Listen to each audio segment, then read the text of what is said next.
Yo, what is going on everybody? My name is Whoods, back with a new video. Now in today's video, we're going to be making sure that you're improving your Fortnite aim on controller or console. So if you play either one of those, if you're on a controller, PS4, Nintendo Switch, Xbox, no matter what you're on, we're going to be making sure that you come out with some insane aim assist and how to actually abuse it to your advantages and make sure that your aim is super cracked no matter what.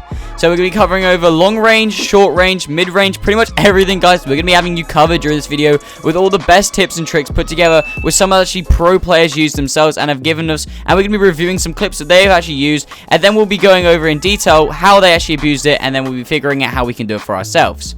If you are new to the Whoods channel, then what I am is I am a Fortnite tip YouTuber, so if you are looking to get Fortnite in any areas, even if it's just console and controller yourselves, or arena, tips and tricks and competitive, things like that, guys, if you want to get better at Fortnite, make sure you're subscribing with notifications on, because we're trying to grow to 100k. Alright, so including in this first clip, what we actually will be taking advantage of is actually the fact that when you have a super low dead zone, you can actually get a little bit of a stick drift. And now you might be thinking, well, this is usually a bad thing and you don't want stick drift. Well, it can actually be a good thing, you guys. So basically what actually happens is if you have such a low dead zone, so having it down at a 5 would be the best one for you. Sometimes controllers actually come with this thing called stick drift, where it starts to move in different ways by itself. Now this is usually bad, but having this stick drift can actually sometimes activate the aim assist and pull it up when people jump in front of you. So if you're ever in a low-key box fight or something like that and you're fighting someone, the actual dead zone aim assist can actually go ahead and pull it up and make sure that you're locking onto that target and spraying them. So I would have a personal move around with different dead zones and try them out to see which you can actually get a little bit of dead zone stick drift without it being too annoying.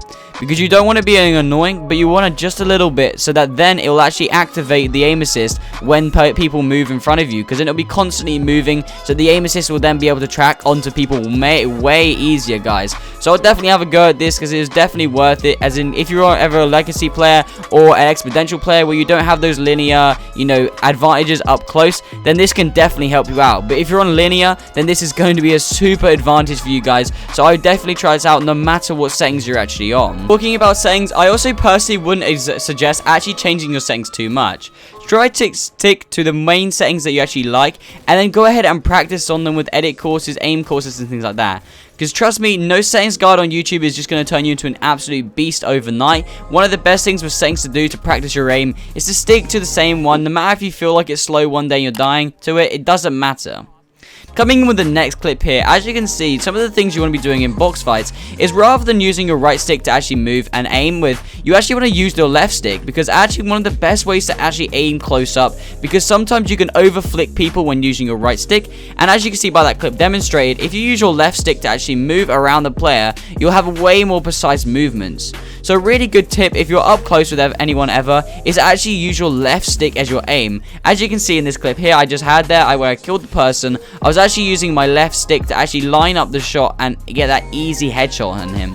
So if you're ever struggling or wondering why you can't hit your shots, maybe you guys need to be trying out more of the actual left stick movements to actually line up your shots. So rather than doing some crazy flicks, just move your character simply to the left or right, and you should be able to hit some way easier shots, and you'll be able to have way more precise accuracy, and you won't be able to over flick. So that's a massive common factor that a lot of people do on controller, and that is why they are missing their shots.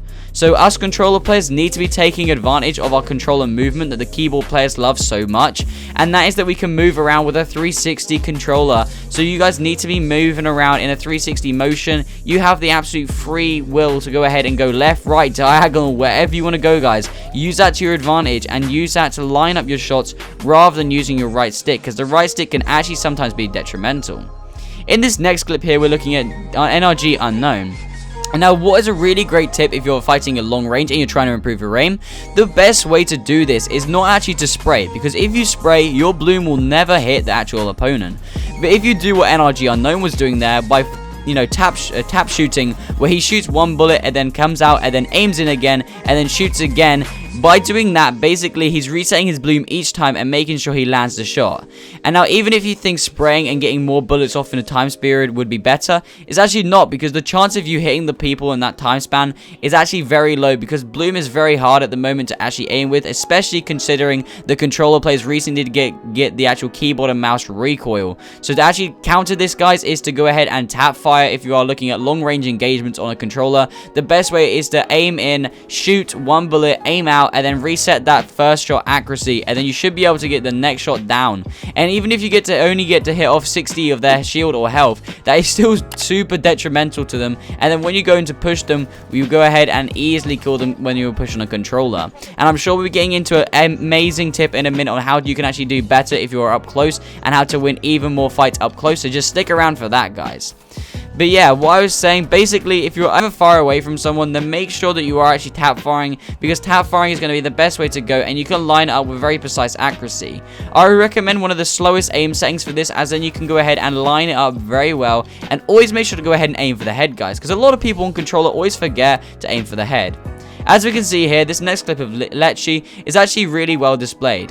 What you guys want to be doing with a shotgun is having super smooth movements. You don't need the flashiest playstyle in the world to hit your 200 pumps in the head. As you can see there, the famous controller player Lecce, what he was actually doing is he was just basically moving along with his left stick, combining it with smooth actions that he wasn't doing insane flicks. He was just slowly moving it over and having some nice tracking.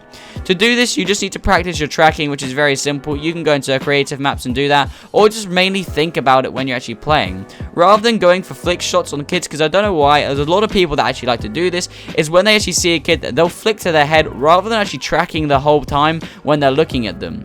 So try to track their body as they're moving the whole time rather than flicking last second, and that'll definitely help with your smooth movements. And then when you have the smooth movements, you should be able to hit way more 200 pumps in the head, as it'll be way more common and natural feeling, as you won't have to flick to their head. You can just go ahead and track it and follow them the whole entire time, and then when you feel necessary, just go ahead and pump, and you should be able to get that nice 200 pump.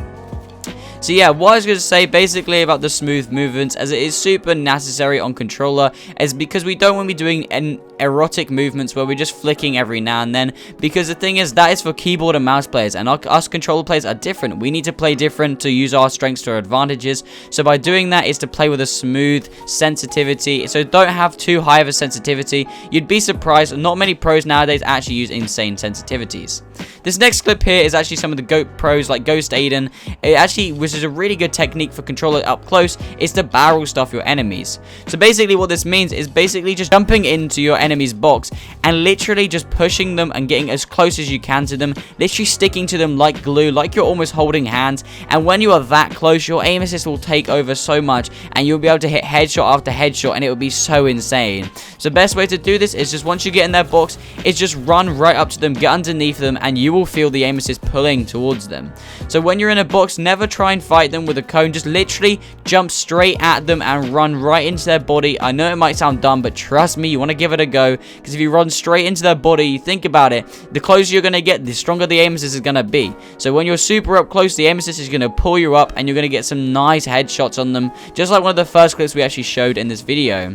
So as you can see, basically, you want to be taking advantage of barrel stuffing them, so getting super up close and personal and getting in their space, because I can guarantee you, them keyboard and mouse players, they're going to fumble, and they're going to stop actually responding, and they'll probably just die to you, because your controller will be too overpowered. So all you need to do, guys, is just do some barrel stuffing, and you should be good to go. Just getting super up close to them in the box, and you should be able to pump them and SMG them super effectively. I would highly suggest an SMG though for this, so if you are looking to barrel stuff anyone, SMGs for controller or drum guns or anything like that is definitely the way forward. You don't really need to be shotgun someone like that, because you want to have the most amount of headshots off in the shortest period of time, and you can do that with an SMG. As you can see here, we have a really great example coming in from CRR, where he just jumps into his kids' boxes, and actually what he does is he literally just W keys them, sticks to every one of them like glue, and the aim assist just takes over, and he gets hooked up with some free headshots on them. So you want to be taking advantage of this, guys. Trust me, when you're jumping into kids' boxes, just stick to them like glue, jump on them, and hold tight to them. Do not let them go. Do not let them get away from you. You want to be sticking to them as well as you can, and pumping them and SMGing them as fast as you can, because trust me, it's going to be so easy after you try this technique out. If you are enjoying the video so far, then make sure to drop a like and subscribe, because that has been the video today, guys, and I hope you have taken away from something, and I hope you guys improve. If you have made it to the end of the video, then make sure to go ahead and comment orange. I would like to see how many people actually made it to the end of the video, so comment orange, guys. And if you are still here, then you may as well subscribe, because you clearly enjoyed these tips I've given out in today's video. Also, consider using code Whoods in the item shop. It really helps me out, guys. You don't understand how much it does. And also drop a like on the video. It would really help me out. The video performs way better then. But yeah, guys, make sure to like the video. Make sure to subscribe if you want to get more tips and future updates on controller settings and everything like that. And anyways, guys, I guess I will see you all in the next video. Peace.